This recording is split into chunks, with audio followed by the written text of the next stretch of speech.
اس صورت کے بہت سارے فضائل بھی ہیں۔ رسول اللہ صلی اللہ علیہ وسلم نے ارشاد فرمایا کہ قل هو اللہ احد ثلث القرآن، آپ صلی اللہ علیہ وسلم نے فرمایا کہ یہ صورت ایک تہائی قرآن ہے۔ حضرت قتادہ ابن نعمان رضی اللہ تعالیٰ عنہ سے روایت ہے کہ ایک شخص رات کو قل هو اللہ احد کی بہت کثرت سے تلاوت کرتے تھے جادو سے بچنے کے لیے، تو رسول اللہ صلی اللہ علیہ وسلم کو بتایا گیا ان کے بارے میں، جس نے بتایا وہ سورہ یعنی قل هو اللہ احد کی اہمیت کو کم سمجھ رہے تھے، وہ سمجھ رہے تھے کہ یہ صرف سورہ اخلاص پڑھتے اور کچھ کوئی صورت نہیں پڑھتے۔ تو جب نبی صلی اللہ علیہ وسلم کو بتایا گیا تو آپ صلی اللہ علیہ وسلم نے فرمایا انہا لتعدل ثلث القرآن، یہ ایک تہائی قرآن کے برابر ہے، یعنی یہ صورت معمولی نہیں ہے، ہلکی نہیں ہے۔ یہ صحیح بخاری میں یہ روایت مذکور ہے۔ اور حضرت ابو سعید خدری رضی اللہ تعالیٰ عنہ سے ایک روایت ہے، وہ اس میں ہے کہ ایک شخص رات کو صرف سورہ اخلاص کی تلاوت کیا کرتے تھے نماز میں، تو ان کی شکایت لگائی گئی نبی صلی اللہ علیہ وسلم سے۔ شکایت لگانے والے نے یعنی شکایت لگانے والے کا مقصد شکایت نہیں تھا، ایک علمی بات پر مطلع ہونا مقصد تھا، تو انہوں نے نبی صلی اللہ علیہ وسلم کو بتایا کہ یہ صرف سورہ اخلاص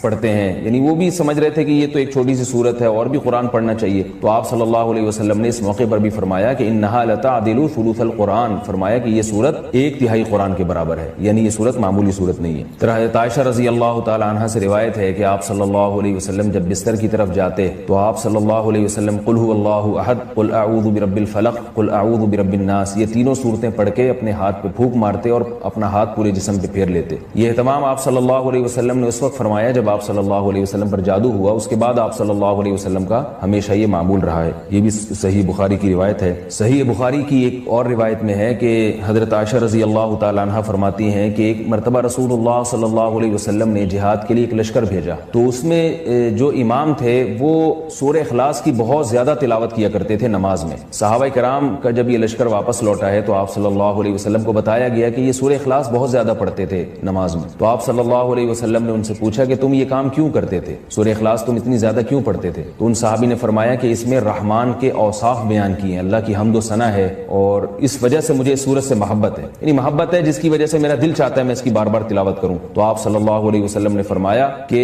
صحابہ سے فرمایا کہ ان کو خبر دے دو کہ اللہ بھی تم سے محبت کرتے ہیں۔ یہ بھی ایک سورت کی ایک بہت بڑی فضیلت ثابت ہوتی ہے۔ اور عبد الرحمن ابن ابزہ رضی اللہ تعالیٰ عنہ سے روایت ہے کہ رسول اللہ صلی اللہ علیہ وسلم وتر کی نماز میں پہلی رکعت میں سبح اسم ربک الاعلی، دوسری میں قل یا ایھا الکافرون، اور تیسری رکعت میں سورہ اخلاص کی تلاوت کیا کرتے تھے۔ تو وتر میں تیسری رکعت میں سورہ اخلاص کا پڑھنا یہ فضیلت کی چیز ہے۔ حضرت عقبہ ابن عامر رضی اللہ تعالیٰ عنہ سے روایت ہے کہ میں ایک مرتبہ رسول اللہ صلی اللہ علیہ وسلم سے ملا تو آپ صلی اللہ علیہ وسلم نے فرمایا کہ کیا میں تمہیں ایسی صورت کی خبر نہ دوں کہ نہ وہ صورت اللہ نے تورات میں نازل کی، نہ ایسی صورت اللہ نے انجیل میں، اور نہ ہی ایسی صورت اللہ نے کسی اور مقام پہ قرآن مجید میں نازل کی؟ میں نے عرض کیا ضرور یا رسول اللہ۔ تو آپ صلی اللہ علیہ وسلم نے فرمایا وہ صورتیں قل هو اللہ احد، قل اعوذ برب الفلق اور قل اعوذ برب الناس ہیں۔ اور آپ صلی اللہ علیہ وسلم نے فرمایا کہ کوئی بھی رات ایسی نہیں ہونی چاہیے جو ان صورتوں کی تلاوت کے بغیر گزر جائے، یعنی ہر رات میں یہ تینوں صورتوں کی تلاوت لازمی کیا کرو۔ تو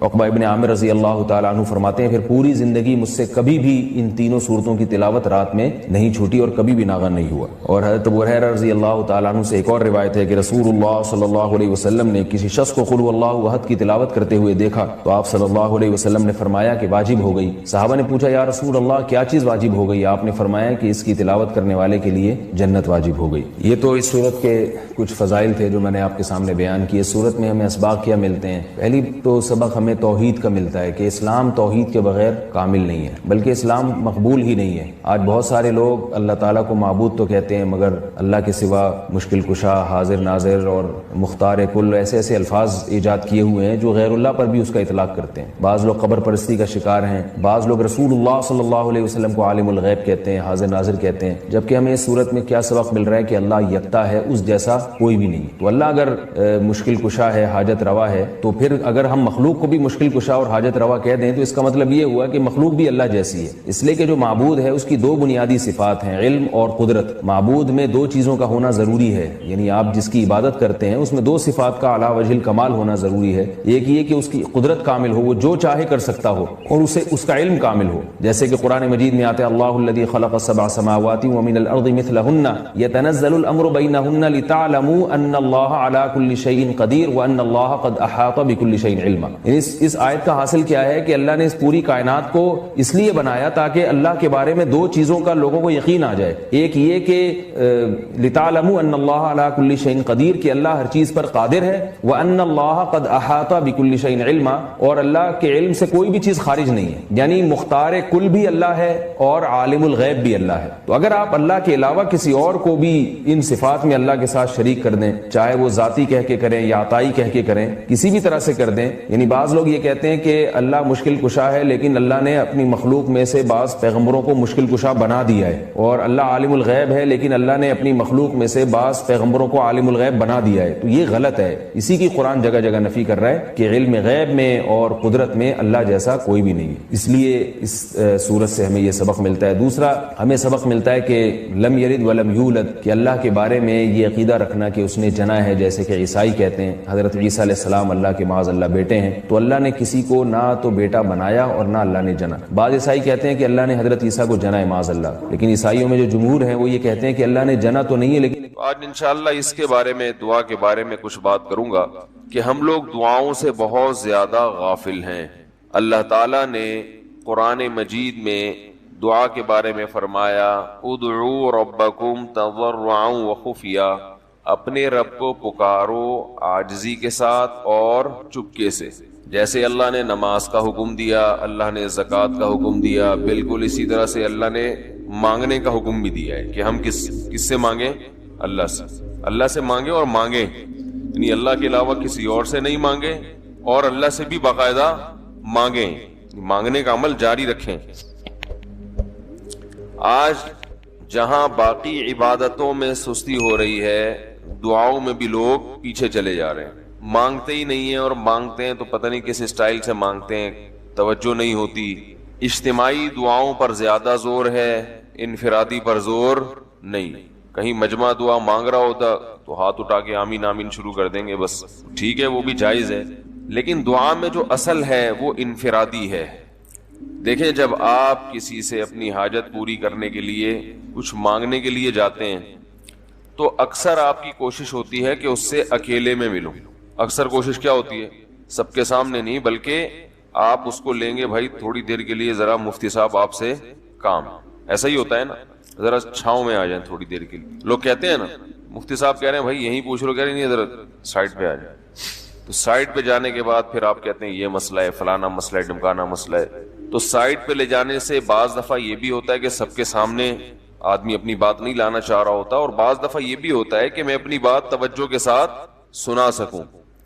تو دعا میں انسان، اللہ تو سب کی بات سنتا ہے، مجمع میں بھی اور تنہائی میں بھی، لیکن آپ دعا مانگنے میں جو آپ کی طبیعت لگے گی، توجہ سے مانگو گے، وہ تنہائی میں زیادہ شوق سے، زیادہ رغبت سے مانگ سکتے ہو۔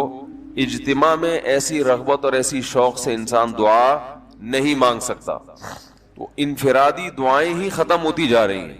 قرآن مجید میں اللہ تعالیٰ نے رمضان کی جو آیتیں ہیں، ان آیتوں کے بعد ذکر کیا وَإِذَا سَأَلَكَ عِبَادِي عَنِّي فَإِنِّي قَرِيب، اے نبی ان سے کہہ دیجئے کہ جب یہ مجھ سے میرے بارے میں پوچھیں تو آپ ان کو بتا دیں کہ میں بہت قریب ہوں تمہارے۔ اجیب دعوت الداعی اذا دعان، جب کوئی پکارنے والا، دعا مانگنے والا مجھ سے دعا مانگے گا تو میں اس کی پکار کا جواب بولے بھائی، اس پکار کا جواب دوں گا۔ پکار کا جواب دینے کا مطلب کیا ہوتا ہے؟ قبول کروں گا اس کی دعا۔ جواب کا یہ مطلب نہیں کہ اچھا میں نے سن لیا ہے چلو، ایک جواب تو یہ بھی ہوتا ہے نا، اچھا اب چپ ہو جا۔ ہم کسی کو پکار رہے ہوں، اگلا کہتے ہیں اچھا بھائی ٹھیک ہے، پتہ چل گیا، اب چپ کر کے بیٹھ جاؤ آرام سے۔ تو اللہ تعالیٰ جب جواب دیتے ہیں تو کیا مطلب ہوتا ہے کہ اللہ تعالیٰ وہ دعا قبول کر رہے ہیں۔ ہم دعا کثرت سے مانگتے کیوں نہیں ہیں؟ اس کی وجہ یہ ہے کہ ہمارے ذہن میں ایک چیز شیطان نے بٹھا دی ہے کہ مانگو تب بھی ویسے کے ویسے ہی ہے، نہیں مانگو تب بھی ویسے کے ویسے۔ وہ فلاں آدمی تو نہیں مانگتا، وہ تو پھر بھی اس کی تنخواہ اچھی مل رہی ہے، اور میں تو کئی سالوں سے دعائیں مانگ رہا ہوں، اے اللہ میری تنخواہ ڈبل نہیں کر سکتا تو کم از کم 50% ہی بڑھا دے، تو میں تو وہیں کا وہیں ہوں، میری تنخواہ میں تو کوئی اضافہ ہو نہیں رہا۔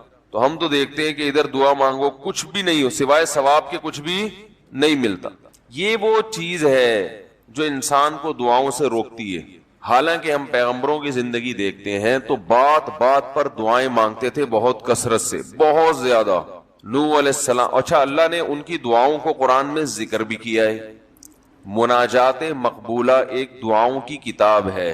حضرت مولانا اشرف علی تھانوی رحمہ اللہ تعالی نے قرآن اور حدیث کی دعاؤں کو ایک چھوٹی سی کتاب میں جمع کر کے ایک ہفتے پہ ڈیوائڈ کر دیا اس کو کہ آپ روزانہ ان میں سے ایک حصہ پڑھیں گے تو پورا ہفتے میں وہ تقریباً تمام دعائیں کور ہو جائیں گی جو قرآن و سنت میں بیان کی گئی ہیں. وہ کتاب ضرور خریدیں, رکھیں اپنے پاس, مناجات مقبولہ کے نام سے. تو ہم دعا کیوں نہیں مانگتے؟ مسئلہ ہمارے ساتھ یہ ہے کہ ہم کہتے ہیں کہ جو مانگتا ہے وہ بھی وہینچ کا وہینچ, اور جو نہیں مانگتا ہے وہ بھی کوئی سرخاب کے پر تو لگ نہیں جاتے کوئی مانگ رہا ہو تو. یہ وہ مسئلہ ہے جس کی وجہ سے لوگ دعائیں مانگنے میں بخل سے کام لیتے ہیں, جبکہ پیغمبر کثرت سے دعائیں مانگا کرتے تھے, بہت زیادہ. جو پچھلی آسمانی کتابیں ہیں ان میں لکھا ہوا ہے کہ یعقوب علیہ الصلوۃ والسلام اتنی کثرت سے دعائیں مانگا کرتے تھے کہ سجدے میں جا کے کہ ان کے یہ جو گھٹنے ہیں اور سر میں سخت نشان بن چکے تھے, وہ جگہ زمین پہ لگ کے سخت ہو جاتی ہے نا. تو اتنی کثرت سے دعائیں. ہم نے جن بزرگوں کے ساتھ ٹوٹا پھوٹا وقت گزارا ان کو دیکھا کہ وہ دعا بہت لمبی دعائیں مانگا کرتے تھے, بہت لمبی. ہمارے شیخ کے سامنے جب کوئی آیا کرتا تھا دعا کے لیے کہتا تو ہاتھ اٹھائے بغیر ویسے ہی اس کو ایک دعا کا جملہ کہہ دیا کرتے تھے. کسی نے کہا کہ آپ ہاتھ اٹھا کے اس کے لیے دعا کیوں نہیں مانگتے؟ تو فرماتے تھے کہ جب میں ایک دفعہ ہاتھ اٹھا لیتا ہوں تو پھر اتنی آرام سے نیچے گراتا نہیں, کیونکہ پھر اللہ کے دربار میں اب ہاتھ اٹھا لیے تو پھر تو ایسا ان کا دل لگتا تھا مانگتے چلے جاتے تھے. تو بات یہ ہے کہ جب یہ یقین پیدا ہو جائے کہ جس خالق نے ہمیں پیدا کیا ہے اور جس نے ہمیں مانگنے کا حکم دیا ہے اس کے سامنے جب ہاتھ اٹھا کے گڑ گڑائیں گے تو وہ تھوڑا نہیں وہ دعا لازمی قبول کرے گا, اور وہ لازمی ہماری مانگی ہوئی چیزیں ہمیں عطا کرے گا. یہ جذبہ اور یہ نیت جب انسان میں پیدا ہو جائے تو پھر اس کا دعاؤں میں دل لگتا ہے. کیسے نہیں لگے گا؟ آپ سوچیں کہ آپ کو کوئی بتا دے کہ یہ جو سیٹھ صاحب ہیں بہت بڑے, آپ جا کے ان سے مانگو, یہ ٹائم نکال کے بیٹھے ہوئے ہیں, جتنا مانگو گے جو مانگو گے یہ دیں گے. تو اب آپ بتاؤ, آپ یہ کہو گے کہ میرے پاس مانگنے کا ٹائم نہیں ہے؟ ایسے موقع پہ آپ یہ کہو گے؟ آپ جائیں گے اور بسم اللہ کر کے شروع ہو جائیں گے. آپ بولیں گے سر یہ مجھے 10 فائلیں چاہیے بحریہ ٹاؤن کی. آپ سوچو گے 10 نہیں ملی تو 9 تو مل جائیں گے. سر مجھے یہ بھی چاہیے, مجھے یہ بھی چاہیے, مجھے یہ بھی چاہیے, اور آپ کو یقین ہو کہ یہ دے رہے, تو آپ کبھی بھی کنجوسی سے کام نہیں لو. پھر آپ یہ نہیں کرو گے کہ آپ مانگتے ہوئے جو ہے نا اس سے آپ جب مانگ رہے ہو تو آپ کی کبھی ادھر دیکھ رہے ہو, کبھی ادھر دیکھ رہے ہو, کبھی ناک میں انگلی گھما رہے ہو, کبھی سر میں کھجا رہے ہو. کوئی آ کے اس دوران آپ کو چھیڑے گا تو آپ کہو گے یہاں سے دفع ہو جاؤ. میں کام کر رہا ہوں, ایک بندہ سخاوت جوش میں آیا ہوا ہے ابھی اور فائلیں بحریہ ٹاؤن کی فری میں بانٹ رہا ہے. اس نے کہا بھائی جتنی مانگو گے دے دوں گا اور جو مانگو گے دے دوں گا, تو ابھی تو میرے پاس ٹائم کم ہے, مقابلہ بہت سخت ہے. اور پھر اس میں آپ کو الفاظ بھی خود بخود آ جائیں گے, کس طرح سے سمجھانا ہے, مختلف طریقوں سے آپ بات کو گھماؤ گے. سر پلیز آپ بات کو سمجھا کریں, میں آپ کے پاس آیا ہوں, آپ کو پتا ہے میں ادھر بھی جا سکتا تھا, وہ وسیم کباڑیا کا بزنس بھی آج کل بہت چل رہا ہے, میرے پرانے اچھے تعلقات ہیں, لیکن مجھے پتا تھا کہ آپ ہیں, آپ جیسا سیٹ تو کوئی ہے ہی نہیں, اور ہر مشکل میں آپ نے میری مدد کی ہے. جو الفاظ بھی اس کی سخاوت کو ابھارنے والے ہوں گے وہ تمام آپ اس موقع پر اس کے اوپر انڈیل دو گے, پورا دیگچا بھر کے اس کے اوپر ڈال دو گے آپ. تو اللہ سے جب مانگتا ہے انسان اور اس کو یقین ہو کہ اللہ میری دعا کو پورا کرے گا, تو اس یقین کے ساتھ جب دعا مانگی جاتی ہے تو اس کا اسٹائل کچھ اور ہوتا ہے, اور ایک فارمیلٹی پوری کرنے کے لیے دعا جب مانگی جاتی ہے جیسے کہ ہمارے ہاں ہو رہا ہے تو اس کا اسٹائل اور انداز کچھ اور ہوتا ہے. ہمارے ہاں دعا پڑھی جاتی ہے, مانگی نہیں جاتی. ربنا آتنا فی الدنیا حسنۃ وفی الآخرۃ حسنۃ وقنا عذاب النار, آمین. اور کہ ربنا ظلمنا انفسنا وان لم تغفر لنا وترحمنا لنکونن من الخاسرین, آمین. یہ دعا مانگی جا رہی ہے یا پڑھی جا رہی ہے؟ یہ تو پڑھی جا رہی ہے, آمین بھی پڑھا جا رہا ہے اس پہ. تو اللہ نے ہمیں یہ نہیں کہا کہ اقرأوا الدعاء عند ربکم, اپنے رب کے سامنے دعائیں پڑھا کرو. اللہ نے کہا ادعو, مانگو, پکارو, مانگو اس سے. بھکاری جیسے بھیک مانگتا ہے نا, لوگ کہتے ہیں مانگنے کا کیا طریقہ ہے بھائی, جو بھکاریوں سے پوچھو بھیک مانگنے کا کیا طریقہ ہے. بھکاری اکثر ان پڑھ ہوتے ہیں, جو پڑھے لکھے بھکاری ہوتے ہیں پھر وہ IMF سے مانگتے ہیں, وہ چھوٹی موٹی چیزیں نہیں مانگتے. بھکاری اکثر کیا ہوتے ہیں, ان پڑھ, جن سے ہمارا صبح شام واسطہ پڑتا ہے. سپریم کورٹ کا فیصلہ ہے, ظاہر تو اللہ کا فیصلہ بھی تو سپریم کورٹ سے بھی اوپر کا فیصلہ ہے نا. تو یہ انتہائی تاکیدی حکم کے لیے فیصلے کا لفظ استعمال ہوتا ہے کہ یہ میری طرف سے فیصلہ ہو چکا ہے. حکم میں ایسا ہوتا ہے کہ جب آپ کسی کو آرڈر دیتے ہیں تو اس میں اس بات کا احتمال ہوتا ہے, اگلا کہتا ہے کہ سر آپ میری بات سمجھیں, آپ نے مجھے آرڈر تو دیا لیکن اس میں تھوڑا سا سقم ہے, اس میں تھوڑا سا آپ کسی سے مشورہ لے لیں. تو پھر جو آرڈر دینے والا ہے وہ دوبارہ سوچ لیتا ہے اس پر. لیکن جب فیصلہ سنا دیا جاتا ہے اور فیصلہ بھی سپریم کورٹ کی طرف سے ہو جس کو چیلنج نہ کیا جا سکے, تو فیصلے کا مطلب اب تو اس پر عمل ہو کے رہے گا. تو قرآن نے توحید کے لیے اور ماں باپ کے ساتھ حسن سلوک کے لیے فیصلے کا لفظ استعمال کیا, اور وصیت اس سے بھی بڑھ کے چیز ہے. وصیت کسے کہتے ہیں؟ جب کوئی دنیا سے جا رہا ہوتا ہے اس وقت جو آرڈر دیتا ہے اس آرڈر کو وصیت کہا جاتا ہے. جیسے کسی کا باپ دنیا سے جا رہا ہے اور وہ اپنے بچوں کو کہتا ہے بیٹا میں دنیا سے جا رہا ہوں اور میں تمہیں وصیت کر کے جا رہا ہوں کہ یہ کرو یہ کرو یہ کرو, تو یہ بھی انتہائی اہم حکم ہوتا ہے. فیصلے میں پھر بھی تھوڑا بہت عقل کے درجے میں امکان ہے کہ شاید واپس لے لیا جائے, وصیت میں امکان ہی نہیں ہوتا, کیونکہ جب آپ وصیت کرتے ہیں تو اس کے بعد مر جاتے ہیں آپ, تو وہ پتھر پہ لکیر بن جاتا ہے وہ حکم, اب وہ چینج نہیں ہو سکتا. اور وہ حکم بھی انتہائی اہم حکم ہوتا ہے کیونکہ مرتے ہوئے انسان چھوٹی موٹی باتیں نہیں کر رہا ہوتا. مرتے ہوئے انسان کو پتا ہے میں دنیا سے جا رہا ہوں, میں سلیکٹڈ احکام ہیں جو انتہائی امپورٹنٹ ہے میرے بچوں کے لیے جن پر عمل کرنا, میں ان باتوں کا اس کو حکم دوں گا. تو قرآن نے وصیت کا لفظ بھی استعمال کیا مجازن. اللہ تو وصیت نہیں کرتا, یعنی اللہ تو دنیا سے نہیں جائے گا, وہ تو ہمیشہ سے ہمیشہ رہے گا, لیکن تاکید کے لیے وصیت کا لفظ استعمال کیا.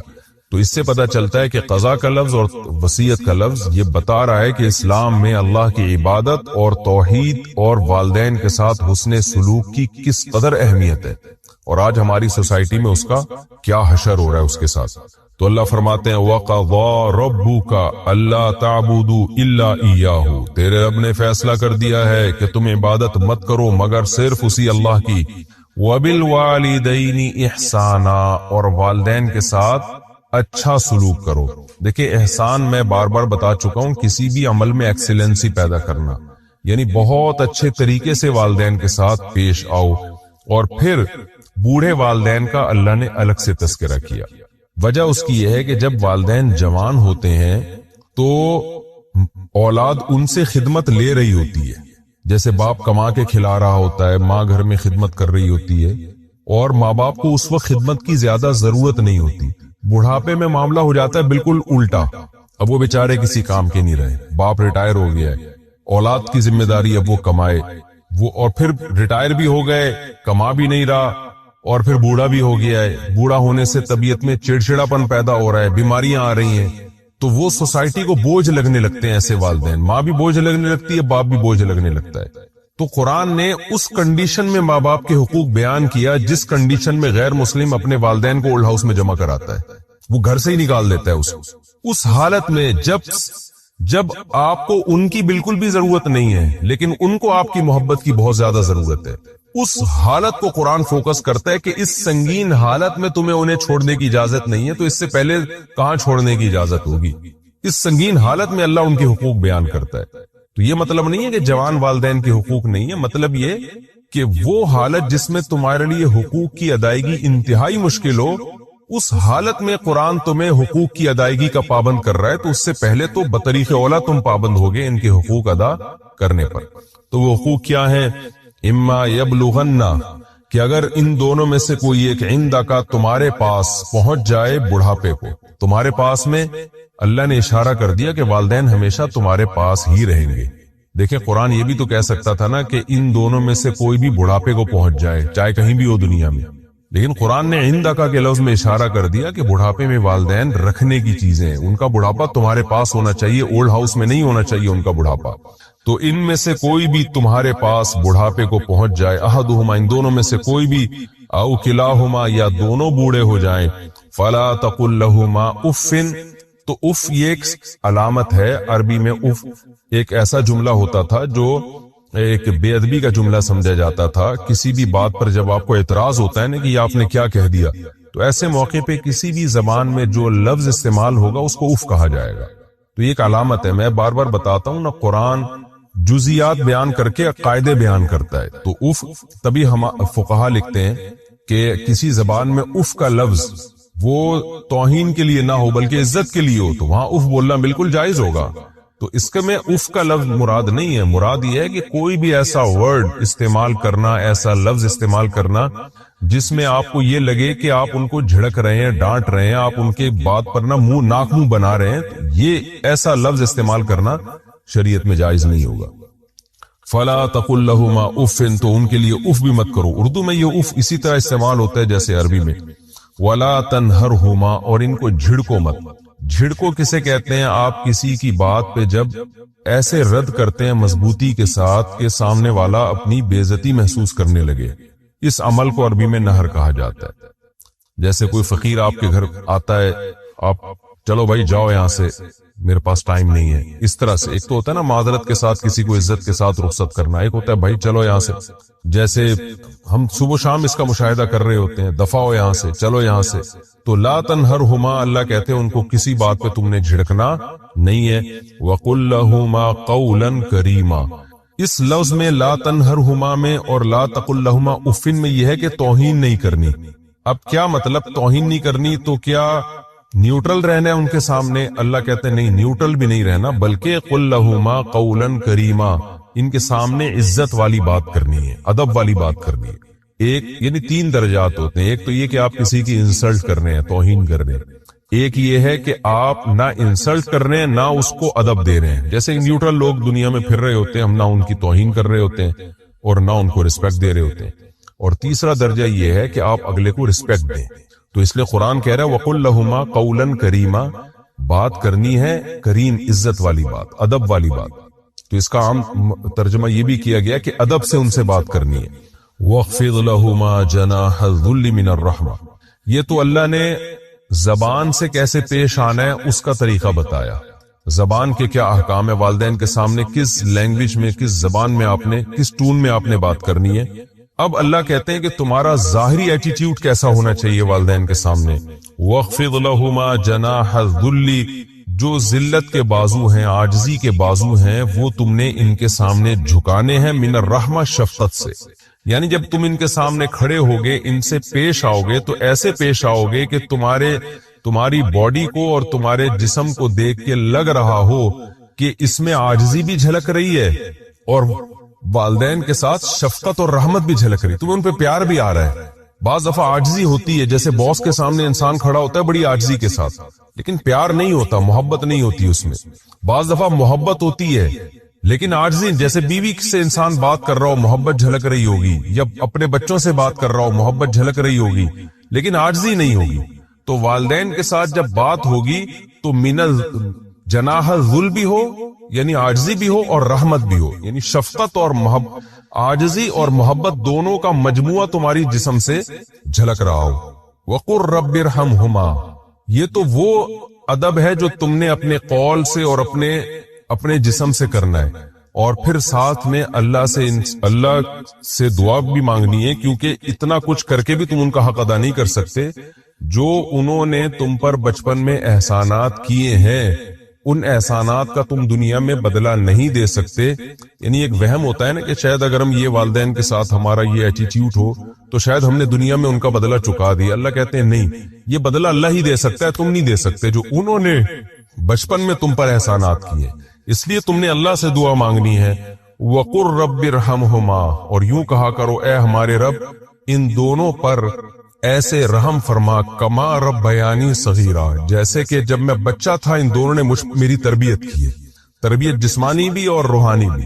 کیسے پالا پوسا ہے بچپن میں، کس طرح باپ نے ماں کو شیلٹر دیا اور کما کما کے لاتا رہا اس بچے کے لیے، اور کس طرح ماں اپنی چھاتیوں سے لگاتی رہی، اور کس طرح راتوں کو اس کے لیے جاگتی رہی. اور قرآن کے مطابق 2.5 سال کا عرصہ ایسا ہے جس میں ماں دن اور رات ایک کر دیتی ہے. حملہ و فصالہ 30 شہرا، 2.5 سال کا عرصہ بہت ہی ٹف ہوتا ہے، جس میں ماں سب کچھ بھلا کے اس بچے کی تربیت میں لگی ہوتی ہے.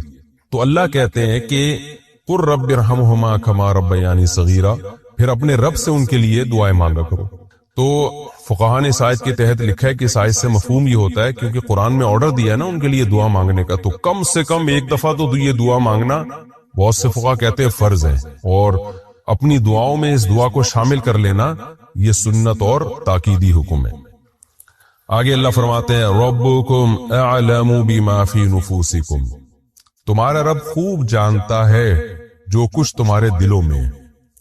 یعنی اس میں اور زیادہ تاکید کر دی کہ یہ سارے احکام پر تم نے دل و جان سے عمل کرنا ہے، اس کو پینلٹی یا بوجھ سمجھ کے عمل نہیں کرنا کہ ایک اسلام نے ہمیں عذاب میں ڈال دیا ہے. تو تمہارے دل میں اگر الٹے سیدھے خیالات آئیں گے تو تمہارا رب بھی یہ خیالات بھی جانتا ہے، لہذا دل و جان سے اس حکم پر اللہ کا حکم سمجھ کے عمل کرنا ہے. ہاں یہ ضرور ہے ان تکونوا صالحین، اب چونکہ اتنی زیادہ تاکید والدین کے حقوق کی بیان کر دی گئی ہے تو ظاہر ہے انسان جہاں والدین کے حقوق کے لیے تیار ہوتا ہے وہاں اس میں خوف بھی پیدا ہو جاتا ہے کہ بھئی یہ تو بہت سخت احکام اللہ نے دے دیے، تو ہم سے تو اس پر عمل ہی نہیں ہو پائے گا اور اس کے نتیجے میں کہیں جہنم کی آگ میں نہ ہم چلے جائیں. تو اگلی آیت میں اللہ نے اس کا تذکرہ کیا کہ ان تکونوا صالحین، اگر تم نیک بنو گے فإنہ کان للأوابین غفورا، تو اللہ توبہ کرنے والوں کے لیے غفور بھی ہے. کیا مطلب؟ تم ان احکام کو فالو کرنے کی کوشش کرو اور نیک بنو. اگر کبھی کوتاہی ہو جاتی ہے، غلطی ہو جاتی ہے تو توبہ کا دروازہ کھلا ہوا ہے. دیکھیں ہر گناہ کے بعد توبہ کا دروازہ کھلا ہوا ہے، لیکن اللہ اس کا تذکرہ نہیں کرتا کہ جب بھی کوئی گناہ بیان ہو قرآن یہ کہے کہ اگر توبہ کر لو گے تو معاف کر دے گا. قرآن کی ایسی عادت نہیں ہے، لیکن اسپیشل والدین کے جہاں حقوق اللہ نے بیان کیے وہاں اللہ توبہ کا اس لیے تذکرہ کرتا ہے کہ علماء اس آیت کے تحت لکھتے ہیں مفسرین کہ والدین کے ساتھ چونکہ رہنا بہت عرصہ ہے، انسان جس کے ساتھ کم رہتا ہے نا، کبھی کبھار ملاقات ہوتی ہے، اس کے حقوق کی ادائیگی آسان ہوتی ہے. اور والدین کے ساتھ صبح و شام انسان رہتا ہے، پھر بعض دفعہ والدین کی طرف سے بھی زیادتی ہوتی ہے اور ہو سکتی ہے اس میں کوئی یعنی اس کے ثبوت ہمیں ملتا ہے، تاریخ سے بھی ملتا ہے، مشاہدوں سے بھی ملتا ہے اور صحابہ کے دور میں بھی ہمیں ملتا ہے. تو والدین کی طرف سے بھی بعض دفعہ زیادتی ہوتی ہے جس میں انسان کی طرف سے جو ری ایکشن ہوتا ہے وہ اعتدال سے بڑا ہوا ری ایکشن ہوتا ہے. تو اس لیے قرآن نے بیان کیا کہ اگر کبھی غلطی ہو جائے، ان حقوق میں کوتاہی ہو جائے تو توبہ کا دروازہ کھلا ہوا ہے، تو مایوس مت ہونا بلکہ اللہ سے توبہ استغفار کر لینا، اللہ اس گناہ کو معاف کر دے گا.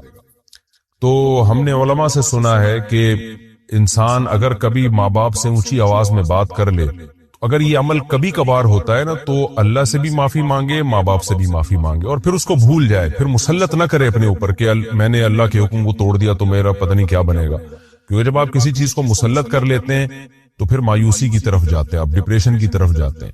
تو قرآن نے یہ ڈپریشن ہی ختم کرنے کے لیے بتایا ہمیں کہ اگر توبہ کرو گے تو اللہ معاف کر دے گا. تو اگر کبھی کبھار ایسا ہو جاتا ہے نا، کبھی کبھار، تو ماں باپ سے بھی معافی مانگے اور اللہ سے بھی.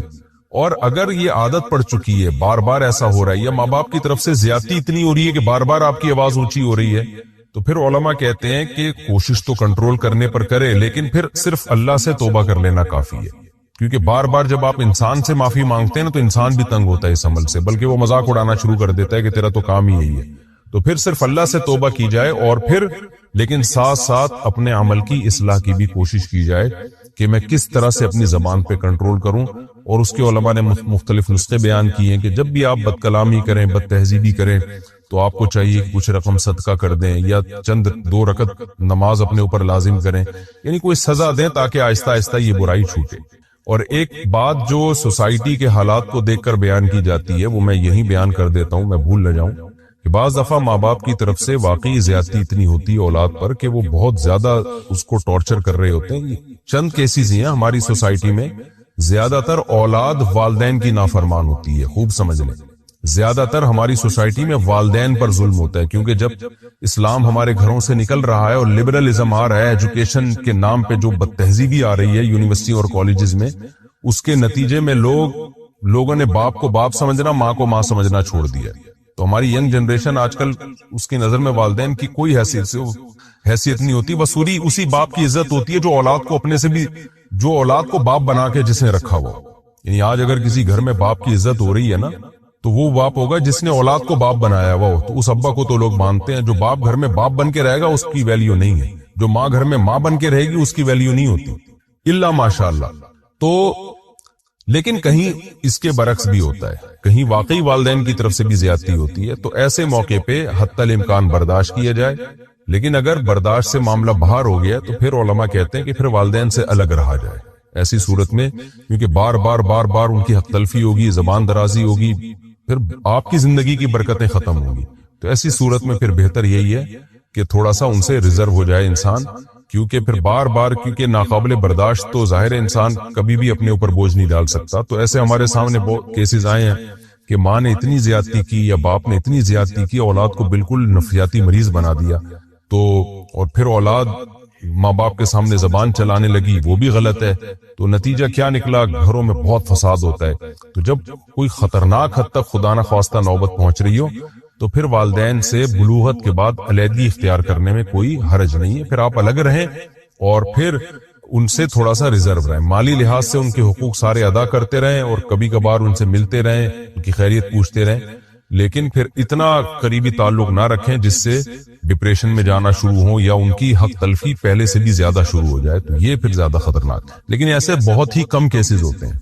فہد صاحب کراچی سے کہتے ہیں, جب میں مفتی طارق مسعود فاؤنڈیشن میں زکوٰۃ کی رقم ٹرانسفر کروں گا تو ٹرانسفر کرتے کے ساتھ ہی میرا فریضہ ادا ہو جائے گا, یا آپ کی ٹیم جب تک مستحق کو نہیں دے گی اس وقت تک فریضہ ادا نہیں ہوگا؟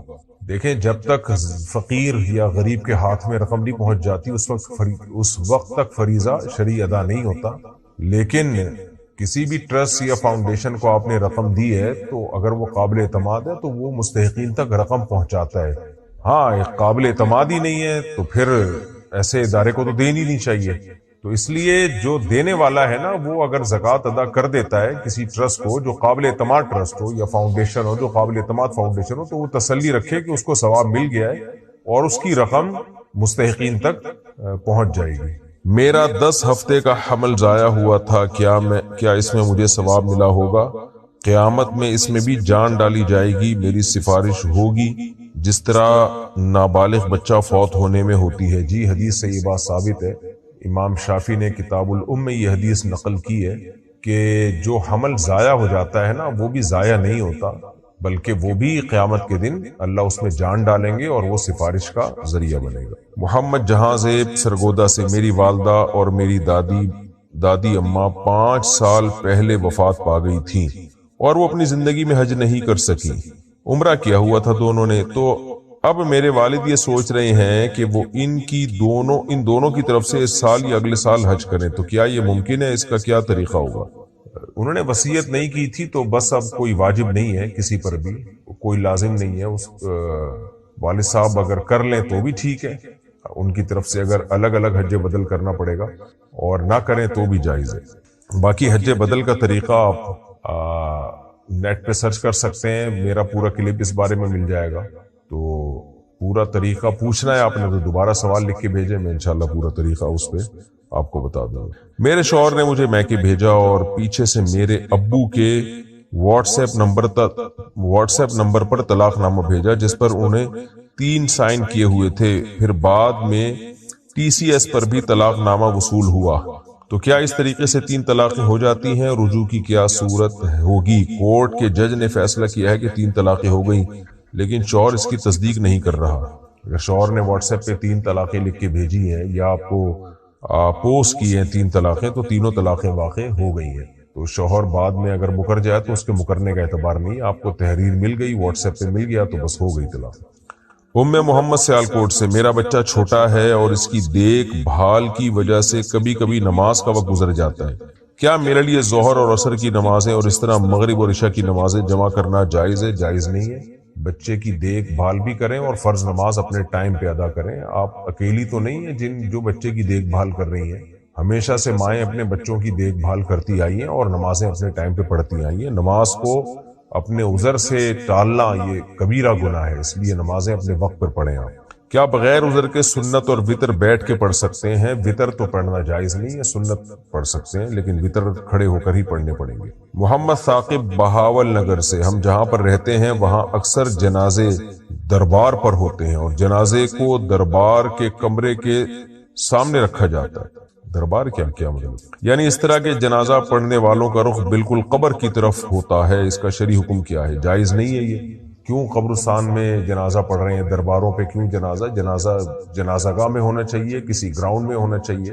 بہرحال اگر یعنی جنازہ چونکہ میت کا حق ہے، اب جہاں بھی پڑھا جا رہا ہے تو جنازہ نہ چھوڑیں اس کی وجہ سے، لیکن پڑھنے والوں کو تنبیہ کریں کہ یہ کیا بات ہے کہ قبر کے سامنے رکھ کے جنازے کو یا کسی دربار پہ جنازے کو پڑھا جا رہا ہے۔ جنازہ کسی بھی جنازہ گاہ میں ہو، اگر وہ جگہ نہیں ہے تو پھر قبرستان میں اس کو رکھ کے پڑھ لیا جائے، لیکن یہ دربار جو ہے نا، یہ تو بدعت کی آماج گاہیں ہوتی ہیں اور یہاں شرک ہوتا ہے، تو یہاں اجتناب کیا جائے۔ اگر کوئی آدمی اکیلا نماز پڑھ رہا ہو اور پیچھے سے کوئی اور بندہ آگے جماعت کے لیے اشارہ کرے جبکہ بندہ سنت یا نفل پڑھ رہا ہو تو اس کے لیے کیا حکم ہے؟ وہ سنت یا نفل پڑھ رہا ہے تو پڑھتا رہے اپنا۔ اصل میں اس میں اختلافی مسئلہ ہے، جو سعودیہ کے لوگ ہیں جو فقہ حنبلی ہے اس میں اگر کوئی نفل پڑھ رہا ہو نا تو اس کے پیچھے فرض نماز کی نیت کی جا سکتی ہے۔ حنفیہ کے نزدیک یہ جائز نہیں ہے کہ نفل پڑھنے والے کے پیچھے فرض نماز کی نیت کر لیں آپ، تو فرض جو فرض پڑھے گا نفل کے پیچھے اس کی فرض نہیں ہوں گے۔ تو اس لیے اب اگر سعودی عرب میں یا کسی عرب کنٹری میں آپ کو کسی نے آ کے کہا کہ ہاتھ لگایا تو آپ امامت کی نیت کر لیں، تو آپ کی نماز تو بہرحال ہو جائے گی کیونکہ آپ امامت کر رہے ہیں، چاہے آپ نفل ہی پڑھ رہے ہو لیکن آپ تو امام بنے ہوئے ہیں نا، تو اس لیے آپ کی نماز ہو جائے گی۔ ہاں جو پیچھے فرض پڑھ رہا ہے اس کی فقہ حنفی کے مطابق نماز نہیں ہوگی، تو ان کو پڑھنے دیں، آپ پڑھتے رہیں، وہ مقتدی بننے کی نیت کر لے تو کر لے، تو دونوں کی ہو جائے گی اس طریقے سے نماز۔ البتہ خود آپ یہ کام نہ کریں کہ کوئی نفل پڑھ رہا ہو تو آپ اس کے پیچھے فرض کی نیت باندھ لیں، آپ یہ کام نہ کریں۔ کوئی آپ کے پیچھے فرض کی نیت باندھ کے نماز پڑھنا شروع کر دے تو اس کو پڑھنے دیں، ٹھیک ہے۔ اسد غفور لاہور سے، حدیث کا مفہوم ہے کہ داڑھی کو بڑھاؤ اور مونچھوں کو پست کرو، لیکن بہت سے لوگ داڑھی کو تو بڑھاتے ہیں لیکن مونچھوں کو پست نہیں کرتے، ایسا کیوں ہے؟ بھائی جو لوگ کر رہے ہیں ان سے پوچھے نا کہ ایسا کیوں کرتے ہو، میں تو نہیں کر رہا نا۔ باقی مونچھوں کو کاٹنا سنت ہے، اتنا کاٹنا حدیث میں احف الشوارب آتا ہے، یعنی کاٹنے میں مبالغہ کرنا کہ بالکل مونڈنے کے قریب رہ جائیں، اور اگر اتنا نہ کیا جائے تو قص کے لفظ بھی حدیث میں ملتے ہیں کہ مطلق کاٹ دیا جائے، جس کی علماء نے مقدار بیان کی ہے کہ اوپر والے ہونٹ کا کنارہ کھلا رہے، تو مونچھیں رکھنا بھی جائز ہے لیکن بس اوپر والا ہونٹ کا جو کنارہ ہے وہ کھلا رکھنا لازم ہے۔ تو اگر کوئی مونچھیں رکھ بھی لیتا ہے، سائیڈوں سے بڑھا بھی لیتا ہے تو بھی جائز ہے یہ۔ مفتی صاحب، آپ نے رفع الیدین والی ویڈیو میں کہا تھا کہ آخری وقت میں نبی صلی اللہ علیہ وسلم نے ہاتھ باندھنا چھوڑ دیے تھے، تو امام مالک نے اہل مدینہ کا عمل دیکھا، تو سوال یہ ہے کہ اہل مدینہ کا عمل تو اہل کوفہ سے زیادہ مستند ہوا، تو اگر آپ رفع الیدین اس بنا پر چھوڑ رہے ہیں تو اس بنا پر ہاتھ باندھنا بھی چھوڑ دیں کہ نبی صلی اللہ علیہ وسلم نے آخری وقت میں ہاتھ نہیں باندھے۔ آپ نے خود ویڈیو میں کہا تھا کہ امام مالک کے عمل سے معلوم ہوتا ہے کہ نبی صلی اللہ علیہ وسلم نے آخری وقت میں ہاتھ باندھنا چھوڑ دیے۔ دیکھیں، ہاتھ باندھنا کے چھوڑنے کے دلائل بھی مضبوط ہیں اور باندھنے کے دلائل بھی مضبوط ہیں کہ آخری عمل میں امام مالک نے اہل مدینہ کے عمل کو فوکس کیا ہے اور امام ابو حنیفہ اہل کوفہ کے عمل کو ترجیح دیتے تھے۔ اور یہ جو آپ نے بات کی ہے کہ اہل مدینہ کے عمل کو ترجیح ہوگی، تو یہ آپ کی رائے ہے یا امام مالک کی رائے تھی، لیکن امام حنیفہ کی رائے یہ نہیں ہے۔ وہ اہل کوفہ کے عمل کو اہل مدینہ کے عمل پہ ترجیح دیتے تھے۔ اس کی وجہ یہ تھی کہ اہل کوفہ جو تھے اس میں یعنی حضرت علی رضی اللہ تعالی عنہ کے دور میں کوفہ اسلام کا دارالخلافہ بن گیا تھا، حضرت علی نے مدینہ چھوڑ دیا تھا، اور 1400 صحابہ جو صاحب علم صحابہ تھے وہ کوفہ موو کر گئے تھے، تو کوفہ علم کا گہوارہ بن چکا تھا کیونکہ اسلامی خلافت کا مرکز تھا۔ یہی وجہ ہے کہ ہمارے پاس جو قرآن ہم تلاوت کرتے ہیں وہ بھی کوفہ کی قرات ہے، مدینہ کی قرات پہ نہیں، کوفہ کی قرات پہ ہم تلاوت کرتے ہیں، یعنی جو صحابہ کرام کوفہ میں گئے نا تو ان کی قرات کو فالو کیا گیا ہے۔ حدیث کا علم بھی ہمارے پاس مدینہ کی نسبت کوفہ سے زیادہ آیا ہے۔ اس کی مثال یہ ہے، دلیل یہ ہے کہ آپ حدیث کی جو راوی ہے نا ان میں مدینہ کے راویوں کی تعداد کم ہے، کوفہ کے راویوں کی تعداد زیادہ ہے، بہت زیادہ ہے، اور فقہ بھی جو مدون ہوا ہے کوفہ میں مدون ہوا ہے. تو اس لیے کوفہ میں جو صحابہ اصحاب علم گئے ہیں، عبداللہ بن مسعود اور ان جیسے دیگر صحابہ، اور حضرت علی سب سے بڑی بات ہے، تو ان کی نمازوں کو جن لوگوں نے دیکھا ہے تو امام حنیفہ کی رائے میں وہ زیادہ ریلائبل اور قابل اعتماد اور نبی کے عمل کے زیادہ مشابہ. یہ اختلاف ہے، امام مالک نے اپنے زمانے میں اہل مدینہ کے عمل کو ترجیح دی، امام حنیفہ نے اہل کوفہ کے عمل کو ترجیح دی، اور اہل کوفہ کا عمل بھی اصل میں آیا مدینہ سے ہی ہے، یہ کوئی مدینہ کے علاوہ کوئی اور مذہب نہیں ہے. تو لیکن چونکہ اہل علم صحابہ کی بڑی تعداد کوفہ میں تھی، اس لیے امام صاحب نے جب دیکھا کہ اہل کوفہ ہاتھ باندھ کے نماز پڑھتے ہیں اور رفع الیدین نہیں کرتے، تو انہوں نے اس بات کی کو ترجیح دی ہے کہ ہاتھ باندھنا چاہیے اور رفع الیدین نہیں کرنا چاہیے. باقی تفصیلی دلائل میں اس کلپ میں دے چکا ہوں. دوسری بات یہ کہ جب ائمہ مجتہدین میں اختلاف ہوتا ہے نا، تو دلائل دونوں طرف ہوتے ہیں، کیونکہ ایسا نہیں ہو سکتا کہ ایک کی دلیل کمزور ہو، یہ تو ہمیں لگ رہی ہوتی ہے. تو ایسے موقع پہ عامی آدمی کا کام یہی ہوتا ہے کہ وہ سب کا احترام کرے، فالو ایک کو کرے. تو امام مالک کی دلیل بھی مضبوط ہے کہ مدینہ والے ہاتھ چھوڑ کے نماز پڑھ رہے ہیں، اور امام حنیفہ کی دلیل بھی مضبوط ہے جنہوں نے ہاتھ باندھنے والی حدیثوں سے استدلال کیا اور اہل کوفہ کے عمل کو دیکھا. تو اب ہم جیسے نالائق لوگ 15ویں صدی کے لوگ ریفری بن کے، امپائر بن کے اور قاضی اور جج بن کے فیصلہ کریں کہ وہ زیادہ صحیح ہے وہ غلط ہے، ہماری اوقات ہے کیا؟ یہی تو آج کل کے اسکالرز کا بہت بڑا مسئلہ ہے کہ 15ویں صدی میں بیٹھ کے وہ فتوے دے رہے ہوتے ہیں وہ صحیح ہے وہ غلط ہے. تمہاری کیا اوقات ہے؟ اتنے بڑے بڑے ائمہ میں اختلاف ہو گیا تو آپ کیسے فیصلہ کرو گے؟ تو ہمارا تو یہی فرض ہے کہ ایک کو فالو کریں، دوسرے کو ٹھیک سمجھیں. تو بر صغیر میں جو اسلام آیا ہے فقہ حنفی ہی کی صورت میں آیا ہے. یہاں الگ سے 1.5 اینٹ کی مسجد بنانا یہ اختلاف کا ذریعہ ہے. تو ایک فقہ جب ایک ملک میں رائج ہے، اور آج سے نہیں، جب سے اسلام آیا تو فقہ حنفی ہی آیا، تو پھر اسی کو فالو کیا جائے گا. افریقہ میں جن ملکوں میں فقہ مالکی آ گیا ہے وہ فقہ مالکی کو فالو کر رہے ہیں. یہی طریقہ ہے اختلاف سے بچنے کا، نہ یہ کہ آپ بیٹھ کے جو ہے اتنے بڑے بڑے ائمہ میں ترجیح والا کام شروع کر دیں کہ وہ ٹھیک تھا یہ غلط تھا. تو اس زمانے کے جو اسکالرز ہیں وہ اتنے باصلاحیت نہیں ہے کہ وہ بیٹھ کے وہاں ان اختلافوں کو حل کریں. بس وہ دلیل دے سکتے ہیں کہ بھئی ہماری رائے میں یہ، یعنی یہ اس بات کو ترجیح ہے، بس اس سے زیادہ ان کی کوئی حیثیت نہیں ہے. ان بڑے بڑے ائمہ کے اختلافات کے درمیان یقینی طور پہ فیصلہ کرنا یہ اس زمانے میں ممکن نہیں ہے، کیونکہ اس زمانے میں جب نہیں ہوا، جو اتنے بڑے بڑے ائمہ میں اختلاف ہوا، تو آج کون ہے جو بیٹھ کے فیصلہ کرے گا؟ نادیہ صاحبہ ایبٹ آباد سے، مفتی صاحب میرے شوہر اسلام آباد میں جاب کرتے ہیں، 50,000 روپے ان کی تنخواہ ہے. میں گاؤں میں رہتی ہوں، اکیلی نہیں رہ سکتی، تو میرے شوہر کو بینک سے لون لے کر اسلام آباد میں گھر لینا چاہیے یا کرائے پر رہنا چاہیے؟ کیا بینک سے لون لینا جائز ہے؟ جب کرائے پر رہ سکتے ہیں تو بینک سے سودی لون لینا جائز نہیں. ہاں، اس پاکستان میں اسلامک بینک بھی ہیں، اسلامی طریقے سے فائنینس کرتے ہیں. تو اگر کوئی ایسی صورت آپ کے شوہر کے لیے ممکن ہو تو اسلامک بینک سے گھر لیا جا سکتا ہے. پرائز بانڈ حلال ہے یا حرام ہے؟ حرام ہے بھائی. زوجہ ملک راولپنڈی سے، اگر میرے شوہر مذاق میں کسی چیز کو یہ کہتے ہیں کہ تمہیں طلاق ہو، اور پھر مجھے کہیں کہ تم پریشان نہ ہو، تمہیں نہیں بولا، اس بارے میں کیا حکم ہے؟ نہیں جی، بیوی کو طلاق دے گا تو طلاق ہوگی. کسی اور چیز کو طلاق دے رہا ہے تو پھر بیوی کو طلاق نہیں ہوتی. لیکن شوہر کو بولیں کہ مذاق جو ہے نا طلاق کے علاوہ کسی اور کام کر لے تو زیادہ اچھا ہے. محمد ریاض سواس سے، مفتی صاحب ہمارے ہاں ایک رواج ہے کہ مرحوم بھائی کی بیوہ سے اس کے دیور پر نکاح کرانا لازم ہے، چاہے لڑکا کم عمر ہی کیوں نہ ہو. پھر عورت اس کے بالغ ہونے کا بھی انتظار کرے، اور اگر وہ بیوہ انکار کرے تو اسے معاشرہ بھلا بھلا کہتا ہے. ایسا معاشرہ بہت برا ہے جو بیوہ کو زبردستی کسی سے نکاح پہ مجبور کرتا ہے. قرآن نے بہت سختی سے اس پہ پابندی لگائی ہے. کوئی عورت طلاق یافتہ یا بیوہ ہو جائے تو اس کی مرضی سے جہاں وہ چاہتی ہے وہاں اس کا نکاح کرایا جائے. فلا تعضلوهن ان ينكحن ازواجهن، انہیں اس بات سے مت روکو کہ وہ اپنے پسندیدہ مرد سے نکاح کریں، یعنی جہاں وہ چاہتی ہیں وہاں نکاح کرایا جائے گا. تو اس لیے یہ زبردستی ایسا ہے، ہم نے بھی دیکھا ہے بعض علاقوں میں کہ بیوہ کو بس زبردستی نکاح کراتے ہیں دیور سے. تو یہ حرام ہے، ناجائز ہے زبردستی نکاح. میرا شوہر دبئی میں رہتا ہے اور اس کے دوسری لڑکیوں سے تعلقات ہیں. میرے بار بار سمجھانے پر بھی وہ حرکت نہیں چھوڑ رہا اور مجھے طلاق دینے پر بھی راضی نہیں ہے. اس معاملے میں میری رہنمائی فرمائیں. آج کل مردوں میں یہ ظاہر ہے، جب لڑکیاں بے پردہ ہو گئی ہیں اور خواتین اس کو پسند کرتی ہیں کہ ہمیں آزاد چھوڑا جائے اور پردے کی پابندیوں سے ہمیں آزاد کیا جائے، تو اس کا پھر نتیجہ ہے کہ جب لڑکیاں آزاد ہوتی ہیں تو مرد کو اپنی بیوی کہاں اچھی لگتی ہے، پھر وہ حرام کاریوں میں لگ جاتا ہے۔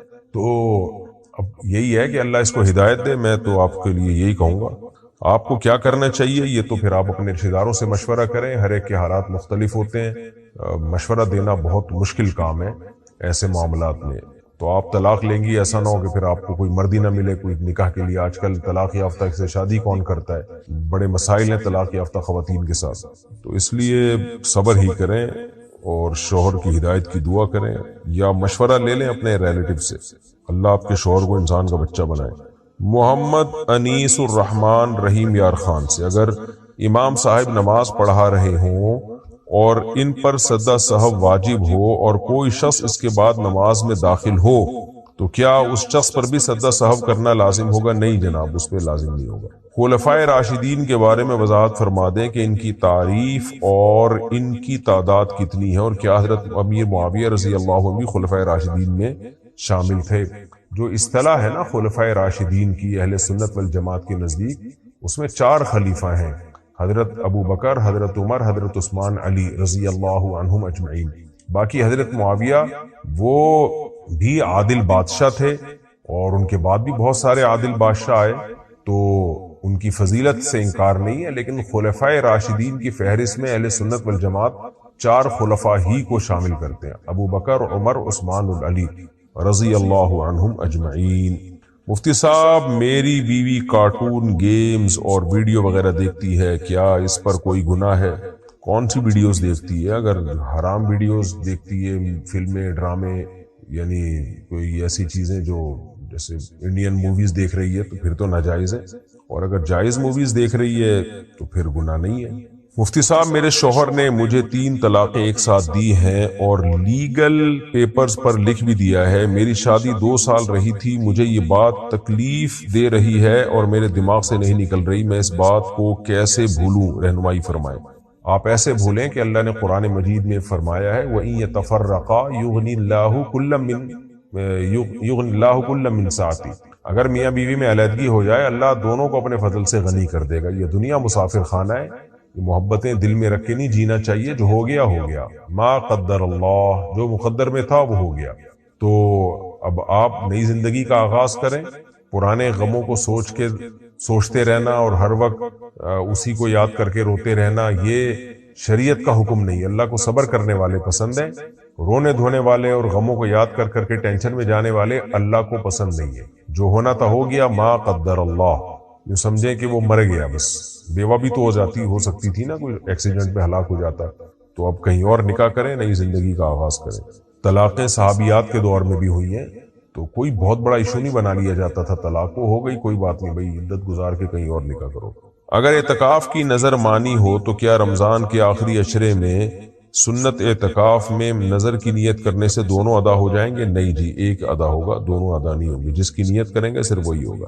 مفتی صاحب، میں ایک لڑکے کو پسند کرتی ہوں اور وہ بھی مجھے پسند کرتا ہے، ہم دونوں نے اپنے والدین کو بتایا تو میرے گھر والوں نے ذات کا مسئلہ بنایا، پھر میں نے انہیں سمجھا لیا، لیکن میرے دادا نے اس بات کو دوبارہ مسئلہ بنایا اور میری امی کو بھی طرح طرح کی باتیں سنائی، اور یہ کہ انہوں نے میری تربیت اچھی نہیں کی، اور خاندان والے اس بات کو اپنی بے عزتی سمجھتے ہیں کہ میں پسند کی شادی کروں۔ اس معاملے میں میری رہنمائی فرمائیں۔ اللہ آپ کے خاندان کو ہدایت دے، میں تو یہی کہہ سکتا ہوں، اور اپنے ابا سے بات کریں، دادا تو ابا کے بعد آتے ہیں، تو ابا کو سمجھائیں، شریعت نے حکم دیا ہے لن ترى للمتحابین مثل النکاح، نبی صلی اللہ علیہ وسلم کی صحیح حدیث ہے، 2 محبت کرنے والوں میں نکاح سے بہتر کوئی چیز نہیں ہے۔ تو ظلم کر رہے ہیں، بس ہدایت کی دعائی کر سکتا ہوں، اور میں کیا کر سکتا ہوں آپ بتائیں۔ معاویہ صاحب پنجاب سے، کیا شرک کی توبہ قبول ہے؟ اگر کسی نے انجانے میں شرک کر لیا تو اس بارے میں کیا حکم ہے؟ توبہ قبول ہے، کیوں نہیں ہے، موت سے پہلے توبہ قبول ہے، مرنے کے بعد اللہ مشرک کی مغفرت نہیں کریں گے، یہ اللہ کا فیصلہ ہے، تو اگر کر لیا تو توبہ کر لے وہ۔ محمد تحمید بنگلہ دیش سے، مجھے 2023 میں پتہ چلا کہ میں لے پالک ہوں، اور میرے حقیقی والدین کے بارے میں میری امی نے مجھے بتایا، اور یہ بھی کہ میرے حقیقی والد بہت زیادہ بیمار ہیں، جب میں ان سے ملنے پہنچا تو ان کا انتقال ہو چکا تھا. اب میرے ماموں چاہتے ہیں کہ میں اپنے سارے ڈاکومنٹس اپنے پر سے والد کا نام ہٹا کر حقیقی والدین کا نام تبدیل کروا لوں. وہ مجھے وراثت کی تقسیم کی وجہ سے ایسا کرنے کو کہہ رہے ہیں، لیکن مجھے ڈر ہے کہ اس سے میرا کریکٹر اور ماضی قانونی طور پر مشکوک ہو سکتا ہے. کیا میں اپنا نام تبدیل کرواؤں؟ رہنمائی فرمائیں. حقیقی والد کا نام تمام ڈاکومنٹس میں ڈالیں. یہ بہت بڑی ناانصافی ہے اپنے باپ کے ساتھ، اور اپنے جو بھی اللہ نے جس سے آپ کا نسب چلایا ہے تو اپنا نسب اسی سے چلانا چاہیے. سوتیلے والد کا کبھی بھی حقیقی باپ والد جیسا شریعت میں مقام نہیں ہے. یہ آج کل ہماری سوسائٹی میں بہت ہو رہا ہے. میاں بیوی میں علیحدگی ہو جاتی ہے تو مائیں بچوں کو لے کے شارٹ ہو جاتی ہیں، باپ سے ملنے نہیں دیتی، اور پھر مصیبت یہ ہوتی ہے کہ ایک تو باپ سے ملنے نہیں دے رہی، اور پھر یہ بچوں کو بتاتی رہتی ہیں دیکھو تمہارا باپ تم سے ملنے نہیں آتا. یعنی باپ کو ملنے دے نہیں رہی ہوتی ہیں، اور یہ ڈرامہ رچایا ہوا ہوتا ہے. میں نہیں کہہ رہا ساری خواتین ایسی ہوتی ہیں، لیکن زیادہ تر یہی چل رہا ہے. اور پھر آپ نے باپ سے ملے نہیں اور آپ کے باپ کی وفات بھی ہو گئی، تو اس پہ تو آپ کو ویسے ہی بہت زیادہ اللہ سے گڑ گڑا کے توبہ کرنی چاہیے، باپ کے لیے دعائیں مانگنی چاہیے، صدقات و خیرات کرنی چاہیے، کیونکہ اکبر الکبائر ہے والدین کے ساتھ نافرمانی یا قطع رحمی. کبائر میں بھی بڑا گناہ ہے. تو ماں اور باپ کا بڑا حق ہے شریعت میں. تو طلاق میاں بیوی میں ہوئی ہے نا، بچے تو باپ کے بھی ہیں ماں کے بھی ہیں. قرآن نے کہا لا تضار والدۃ بولدها ولا مولود له بولدہ. نہ باپ بچے کی وجہ سے ماں کو نقصان پہنچاؤ نہ باپ کو نقصان پہنچاؤ. تو اس لیے آپ کو بہت پہلے مل لینا چاہیے تھا، اور جن رشتہ داروں نے آپ کو آپ کے والد کا بتایا نہیں وہ بھی ظالم ہے، وہ بھی مجرم ہے. بچپن میں ہی بتا دینا چاہیے تھا آپ کو کہ آپ کے حقیقی والد کون ہے. بہرحال جو ہونا تھا ہو گیا. توبہ استغفار کریں اور اپنے ڈاکومنٹس میں اپنے ابا کا نام ڈالیں. اگر شوہر کا بیوی سے ملنے کا دل کرے اور بیوی منع کرے تو کیا اس پر گناہ ہوگا؟ اور اگر بیوی کا دل ہو اور شوہر منع کرے تو کیا صورت میں شوہر بھی گناہگار ہوگا؟ شوہر کا بیوی سے ملنے کو دل کرے اور بیوی منع کر دے تو یقیناً بیوی گناہگار ہوگی. نبی صلی اللہ علیہ وسلم کی صحیح حدیث ہے کہ ساری رات عورت پر فرشتے لعنت کرتے ہیں جو عورت شوہر کو اپنے قریب نہ آنے دے. رہا یہ مسئلہ کہ بیوی کا دل کرے اور شوہر کا دل نہ کرے تو شوہر کو چاہیے بیوی کی خواہش پوری کر دے، لیکن اگر شوہر کی بالکل رغبت ہی نہیں ہے تو پھر یہ شوہر کے اختیار سے باہر کی چیز. عورت کے لیے شوہر کو اپنے اوپر ہم بستری کی قدرت دینا، اس کے لیے عورت کے لیے میں کوئی طاقت کی ضرورت نہیں ہے. بس یہی ہوگا کہ اس کا دل نہیں چاہ رہا لیکن شوہر کی خاطر راضی ہو جائے گی وہ. لیکن مرد کو کا اگر دل نہ چاہ رہا ہو تو اس سے تو ہم بستری ہوگی نہیں بیچارے سے. تو اس لیے شریعت نے کوئی ایسا کام مرد کے ذمے میں نہیں ڈالا جو جس کی مرد میں طاقت ہی نہ ہو. بعض اوقات مرد میں کو جو حاجت نہیں ہے، جب حاجت ہی نہیں ہے تو اس کے وہ جذبات ہی نہیں بنیں گے، وہ تو بیچارہ کرے گا کیسے؟ تو اس لیے یہ آج کل فیمنسٹ عورتوں نے ایک شوشے اڑائے ہوئے ہیں اور لبرل انٹیوں نے کہ جب شوہر کا دل چاہے تو اسلام کہتا ہے کہ بیوی راضی ہو، اور جب بیوی کا دل چاہے تو شوہر پہ پابندی نہیں ہے. اس لیے کہ بھائی اس لیے پابندی نہیں ہے کہ اسلام دین فطرت ہے، کیونکہ مرد کی طاقت استعمال ہوتی ہے اس میں. اب اس کے جذبات ہی نہیں ہے یا اس کا دل ہی نہیں چاہ رہا تو وہ کیسے کرے گا؟ تو ظلم ہوگا اس کے اوپر. وہ پھر طلاق دینے کا سوچے گا بیوی کو کہ جان چھڑاؤ اس سے. تو یہ ہاں اگر کبھی جاتا ہی نہیں ہے بیوی کے پاس، 4 مہینے گزر جاتے ہیں اس سے بھی زیادہ، اور تو پھر تو یہ ظلم ہے. تو اس لیے شریعت نے دیانتاً مرد پہ لازم کیا ہے کہ 4 مہینے میں کم از کم ایک دفعہ زوجہ سے وہ کا حق ادا کرے گا، کیونکہ اس کی بھی ڈیزائرز بہرحال ہوتی ہیں، اور مہینے میں ایک دفعہ کرے. لیکن 4 مہینے اینڈ رکھا ہے کہ شریعت نے، یعنی انتہا ہے. تبھی 4 مہینے سے زیادہ حضرت عمر کسی شوہر کو بیوی سے دور رہنے نہیں دیتے تھے، سفر پہ نہیں جانے دیتے تھے کہ 4 مہینے میں ایک دفعہ جاؤ لازمی زوجہ کے پاس جاؤ.